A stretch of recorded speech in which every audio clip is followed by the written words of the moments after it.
Guys, welcome back to the channel. This is FP. Today I'm going to be doing another prepper talk video. We're going to be covering a topic involving bug out bags and why I think it's essentially a prepper fantasy. So if that sounds like something you're interested in, comment down below. Let me know what you think. Subscribe for more content like this, and let's get into the video. So what I want to start off with is basically covering why I think bugging out has essentially become a prepper fantasy, something that preppers like to fantasize over and see as something as a good idea of survival, when in most scenarios, it's going to be a death sentence for mostly everyone in their family besides young, fit males or people who are active regardless of their age, okay?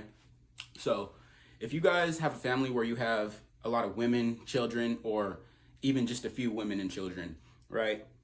Most likely, if they're not going to be up to the same physical ability and capability as you are, for the fact that they're children and they're women, and they also may be elderly, so you don't really know. There could be many varying aspects that make it to where they're not as able as you are, okay?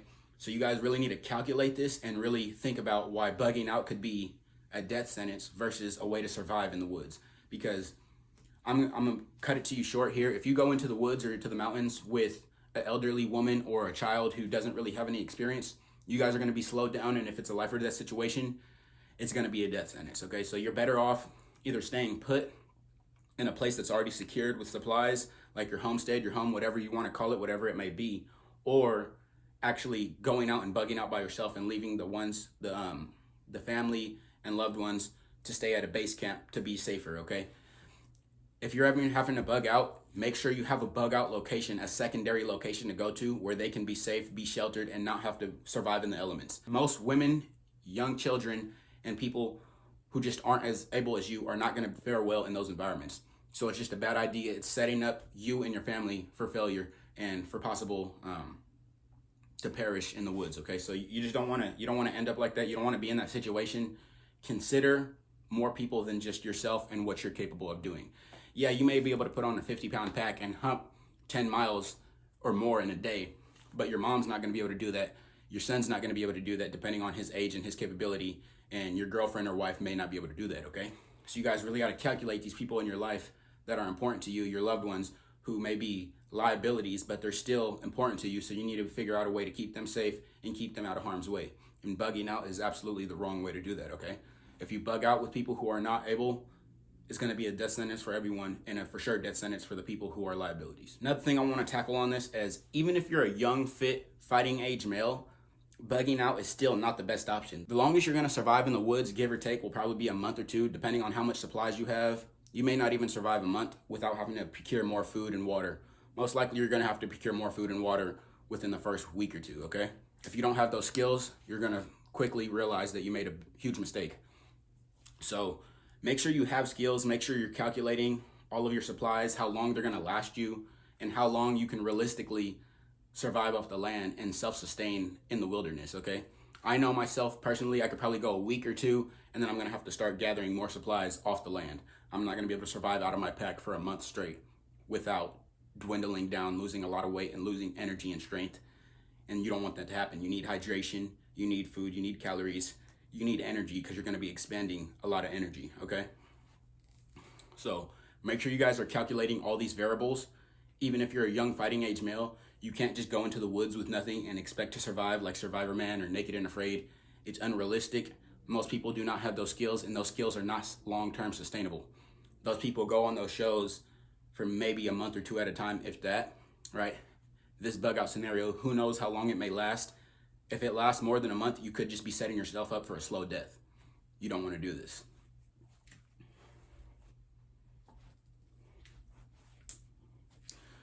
So, if you guys are really realistically considering bugging out or have bug out bags and want to prepare for a bug out plan in case of any scenario, whatever happens, whatever it may be, you guys need to make sure you for surely have a secondary bug out location. If you're not going with a bunch of fighting age males who are able to survive in the woods. If you're going with a family or a bunch of women and children, people who are possible liabilities, make sure it's a must to have a secondary bug out location, or you're better off staying in the city, staying put, and just securing your area with your local community or your family. Finding ways to defend the perimeter. That's much safer than going to survive in the environments and possibly die to heat exhaustion, dehydration, whatever it may be, a wild animal becoming prey. Okay? There's a lot of threats in the natural environments, in the woods, in the mountains that will kill you just as quick, if not quicker, than people in the city. If you stay put here, you guys could actually somewhat stay quiet and sustain yourself off of the preps that you have stored within your home. Some of you may already live in the country. I'm sure some of you guys watching do live in the country, just based off of my audience and what I have seen about you guys. If you already live in the country, then you're essentially already at your secondary bug out location. So you guys have a really big advantage over people in the city. I'm in the city currently, but I would still feel safer staying put in the city, depending on the scenario, just because of the people I have with me. And it could also you might not even make it to your bug out location. You may just get stopped at a checkpoint on the way down the road. There's a whole bunch of variables, a whole bunch of situations and scenarios you could throw out there to see how it could go wrong. And there's plenty of ways it could go right.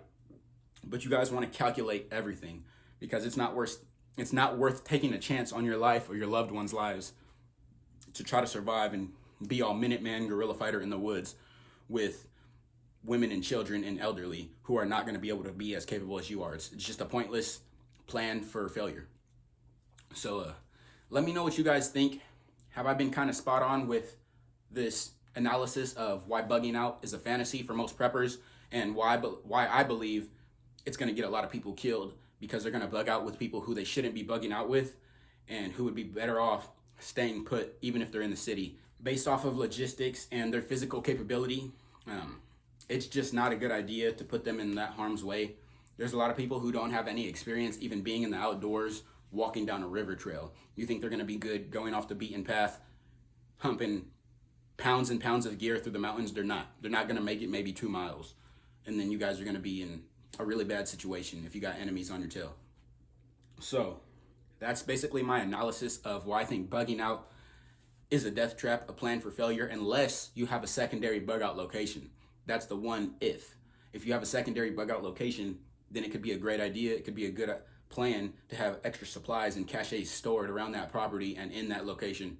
Otherwise, if you're just bugging out to hit the mountains, hit the woods, and become all survivor man, Minuteman guerrilla fighter in the woods with your wife, kids, and mom, or whatever it may be, you guys are setting yourselves up for a death trap, simply put.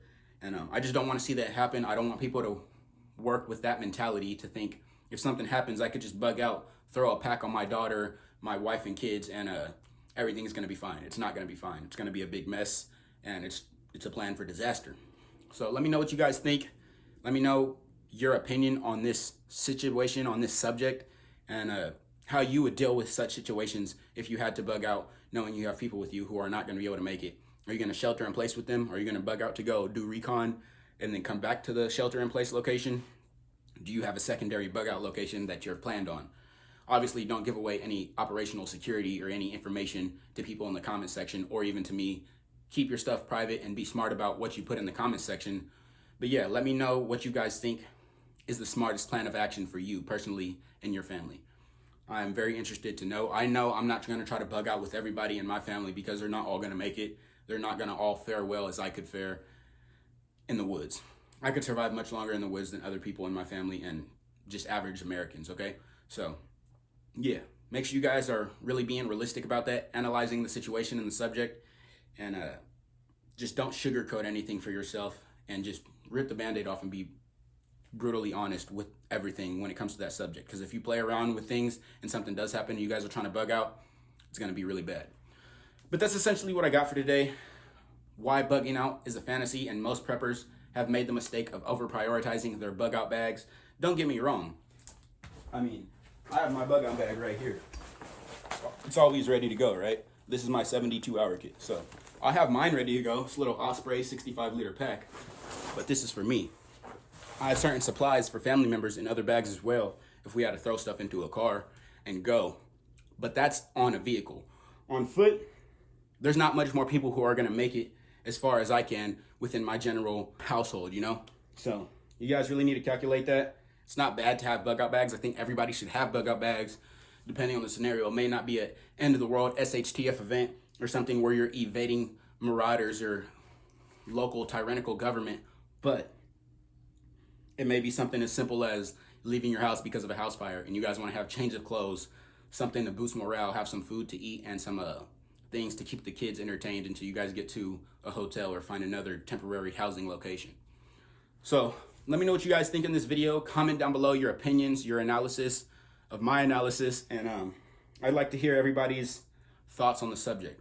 But that's basically what I got for today. I'll have some more videos like this coming out later on this week or this month.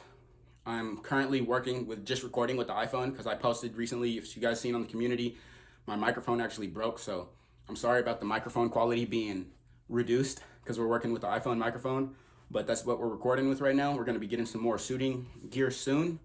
But yeah, that's basically it for today. This is FP out.